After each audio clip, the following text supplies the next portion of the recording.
dia, meus irmãos, graça e paz. Livro de Tito, capítulo 1 ao 3. E no capítulo 1, verso 2, algo aí muito importante de você saber. Ele fala, na esperança da vida eterna, que o Deus que não pode mentir. Só uma coisa Deus não pode fazer, mentir, porque Ele é a verdade.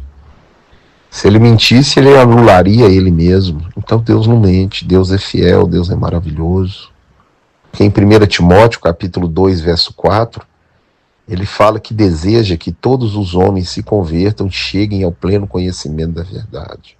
Que Deus não predestina ninguém para ir para o inferno. Se Deus não pode mentir e deseja uma coisa, se Ele fizer outra, Ele acabou de mentir. Se a Bíblia diz Ele é bom, Ele é bom. Ele é maravilhoso, Ele é maravilhoso. Ele é misericordioso, é misericordioso. E a Bíblia diz que a misericórdia dEle triunfa sobre o juízo, ou seja, Ele vai usar primeiro a misericórdia. E Paulo fala a Tito, filho, porque Tito foi gerado no mundo espiritual pelo apóstolo Paulo.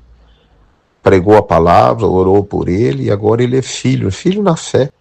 Então Tito, Timóteo, eles eram enviados para dirigir as igrejas que Paulo inaugurava, abria, passava 2, 3 anos ensinando, coisa que não tem igreja hoje, ensino. Porque o meu povo, ele é destruído pela falta de intimidade com Deus. Agora ele fala para Tito como que é a qualificação do presbítero. Marido de uma só mulher. Você já pensou a quantidade de pastor separado hoje no nosso meio, casado de novo? Não iracundo de torpe ganância, acordado, amigo do bem, irrepreensível.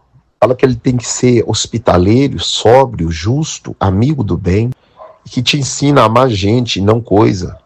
E tem que conhecer a Bíblia, tá aí, ó. Tem que ser uma pessoa que conhece muito de Bíblia para saber exortar e consolar as pessoas na palavra. Como é que você pega conselho com um pastor que nunca leu a Bíblia? E é necessário fazer eles calar. Leia Hebreus capítulo 10, verso 24 e 25. Use das práticas de exortação. Quanto mais vedes que o tempo se aproxima, qual o tempo? O tempo da volta de Jesus. No verso 13, olha o que Paulo fala. Repreende eles severamente. Repreende severamente esses pastores. Ele termina aí falando no tocante a Deus, eles falam que conhecem Ele, mas as obras negam isso. Alguns pregam até muito bem, mas as obras deles desqualificam eles. Então Paulo ele escreve essa epístola pastoral para Timóteo e para Tito. A igreja tem que ter pastores segundo a Bíblia. E ele fala aí para Tito, fala o que manda a sã doutrina. E ele vai falando agora como que tem que tratar os idosos, as idosas, os jovens. Os idosos têm que ser respeitáveis, temperantes, sóbrios. As mulheres idosas sejam sérias no seu proceder, não caluniadoras, esvaziando de si mesmo, mas sejam mestras do bem, serem sensatas, bondosas, honrarem o seu marido, criarem os seus filhos na admoestação do Senhor. Então as mulheres idosas que já têm experiência devem passar para as outras, para que a palavra de Deus não seja difamada pelo péssimo testemunho. Aos moços, exorta-os para que sejam criteriosos e que tornem-se padrão do ensino, da bondade, até a vinda do nosso Senhor Jesus, como que nós devemos nos proceder na igreja, baluarte do Deus vivo, e diante de todos os homens. No ensino mostre reverência, linguagem sadia em todas as áreas, sejam irrepreensíveis para que o adversário, Satanás, seja envergonhado.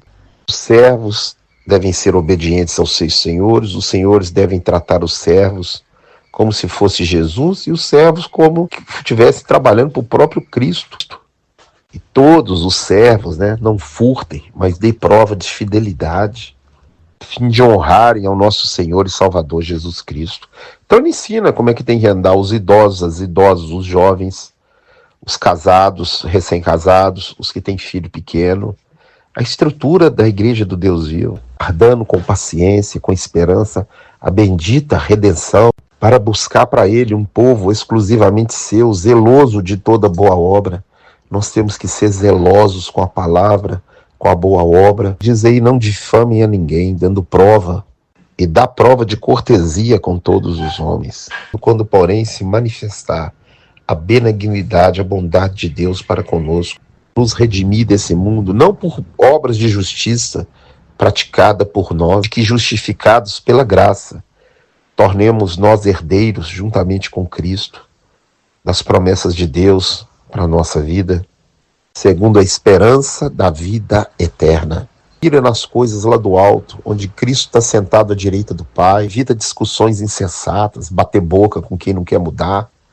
Depois de molestar uma, duas vezes, você larga para lá, não peleja mais, insubordinado, praticando pecado, e serão condenados. Prega a palavra para quem quer ouvir a palavra.